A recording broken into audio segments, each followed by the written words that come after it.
Joined by Kentucky head coach Nick Mingione, junior first baseman Evan White, sophomore outfielder Tristan Pompey. Coach, if you could please provide an opening statement. I thought Justin Lewis got their barrels moving early. A couple balls obviously left the yard. I liked how he was attacking in the zone. I got to go back and obviously watch the video, see the location of the pitches. But I thought our guys did some really good things tonight, but obviously not enough to win. I thought offensively, the elephant in the room is how many times we missed underneath the ball, and we had routine flyouts. That was tough to come back from. And then I thought Zach Logue did a phenomenal job keeping us in that baseball game. And I thought as the game went on, our guys started to get more and more comfortable. And I can tell you this much, our team never stopped competing, and that meant a lot to me.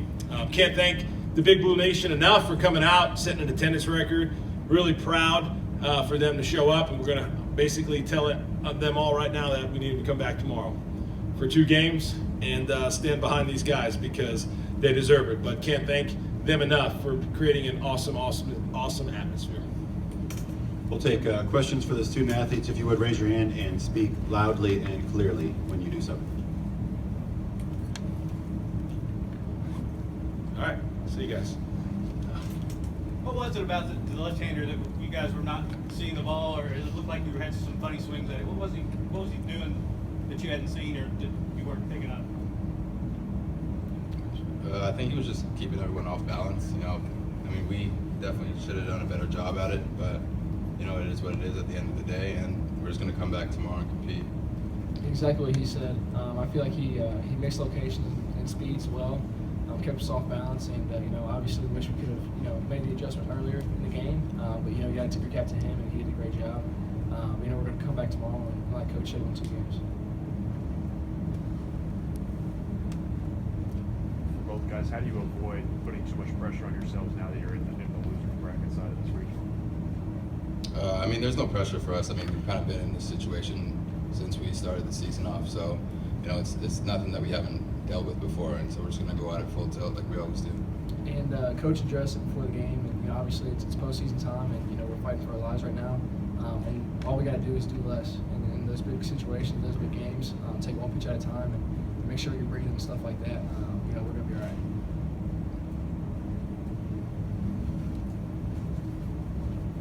Any further questions for the student athletes?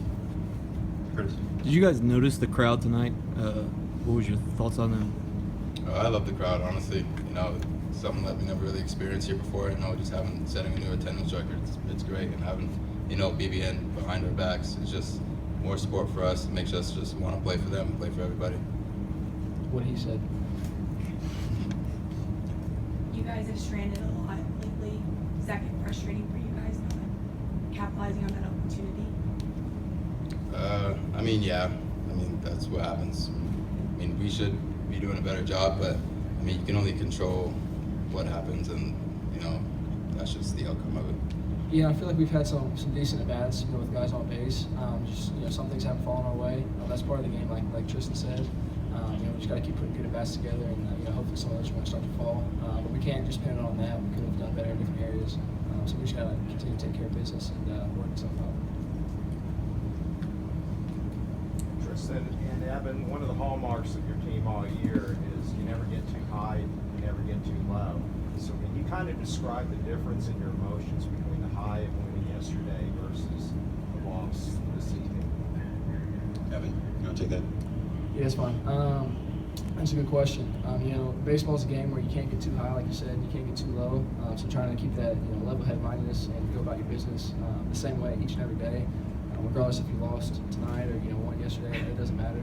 You got to take care of business tomorrow. Whether that's, you know, we're going to have to play 2 games now, you know, whether that is that or, you know, playing 1 game tomorrow. You just had to go out there and take care of business. So it's, I mean, the mindset doesn't change. Obviously, we're fighting for our lives, like I said earlier, but we got to take it one step at a time, 1 pitch at a time, and just not do too much.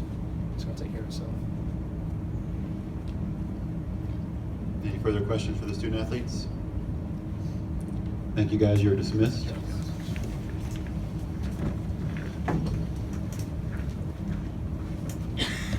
Same thing with questions for Coach. Raise your hand and speak loudly and clearly. Nick, you talked yesterday about the importance of staying in the winner's side of this as long as possible. What's the message to the guys now that you're not in that, you're facing a much more difficult road? Sure. So tomorrow will be at some point. The second you lose a game, then you're basically one game away from being eliminated anyway. So, man, is it so much better to be in a winner's bracket to win one game instead of now you have to win 3. But I've been a part of this before. Our coaching staff has been a part of this before, and I've just basically told them that nothing in life, in this game, in the postseason, is ever going to come easy. It's not supposed to come easy. And I told them when we get this done, it's going to be even that much sweeter. Are there any advantages for either team when both of you have seen each other, you and Indiana, or does that kind of offset? No, that helps. Anytime you can play a team, anytime. The players are more comfortable with their positioning, maybe the pitch patterns, things of that nature. So, yeah, the fact that we've played them before, and you know what, they're going to feel the same way. They're going to feel the same way, but there is definitely some comfort playing a team for the second time. Is Thompson likely to get the start in the first game? Yeah, he's likely to do it. Obviously, we'll sit down and we'll figure out and we'll talk about that, but we haven't talked about it. But right now, that's exactly where I'm leaning towards. How do you kind of get the guys to focus solely on that first game before not looking ahead and potentially playing another one tomorrow? Well, that's something we've talked to our team about all year, and John mentioned that earlier. I mean, that's one of the strengths of our team is we haven't looked down the road. And you know what? We've wired them that way from the very beginning. From the very, very beginning, that's exactly how we've had them approach it, because when you get to this time of year, that's how you got to be, right? You can't be looking ahead. So that'll be no different. And I will not lose any sleep about that at all. 25 left on base, and you're facing good pitching, but you conservative, is that right? No, because, you know, I've been part of teams where you can't even get guys on base. Right? Like, I've been a part of teams where you can't even get guys on base. So the fact that we're getting guys on base, that's the first step, right? And the next step is to try to knock them in. So the fact that any time, I mean, we had their guy at 69 pitches after, I think, 3 or 4 innings. I mean, that guy threw last night. He came in again today, threw 122 pitches today.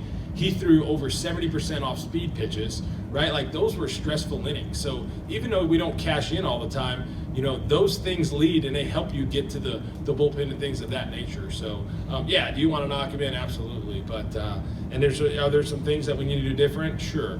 But at the same time, I just love the fact that there's even guys on base. What did you guys learn from playing in an elimination game in Hoover? So basically, we told our team that the next time we're in this position, it'll mean if you don't finish, then your season's over. So remember how this game feels, but then the next time we're in this situation, and I'm going to tell you, I think every single team at some point, even the team that wins the College World Series, is probably going to be in that position. The next time we're in that position, if we don't come through, then the season's over. Not the tournament, but the season. So we've already covered that. Good question, Trey. Zach, I believe, pitched against IU during the You're regular right. season game. That's right. And he went 6 innings. They probably got a pretty good look at him. Any concerns on your part about that? No, sir, no concerns. Justin's 5 walks, I think, for the most since April at Vanderbilt. What do you think was? You just don't think he was sharp, or? Out of those 5 walks, only 1 scored. So when you start looking at it, right, there was a couple there with open bases and things of that nature. But you know what? When we got 2 outs, we didn't finish as well. When we got 2 outs, it seemed like, you know, we couldn't get right there. But you know what? I don't think there's any question that the command wasn't as sharp as it's been. And he threw some really good pitches, and to their credit, they didn't swing. Great effort by Marcus on the low line, or did he tell you what he saw or what happened? No, that's a really good question. And, you know, one of the ways, you know, having played outfield before and first base and pitched some, whatever, I don't ever address those with the guys, because I feel like if I asked him that question, that would lead to him making an excuse, and we don't make excuses. So the bottom line was, we just said, after the game, I looked at him, I said, "You want that playback, don't you?" And he said, "Yes." And I go, "Well, we're going to make it next time." But I didn't allow him to make an excuse or even tell me what happened. The bottom line is, we've practiced that. Guys, I cannot tell you how many times I've seen him make that play in practice. This is not a deal where we don't practice those exact plays. But unfortunately, we didn't make it tonight, and it led to 2 big runs. Any further questions for Coach? thank you guys for being here too. Thank you guys. It means a lot to us. Thanks, Thank Doug. you.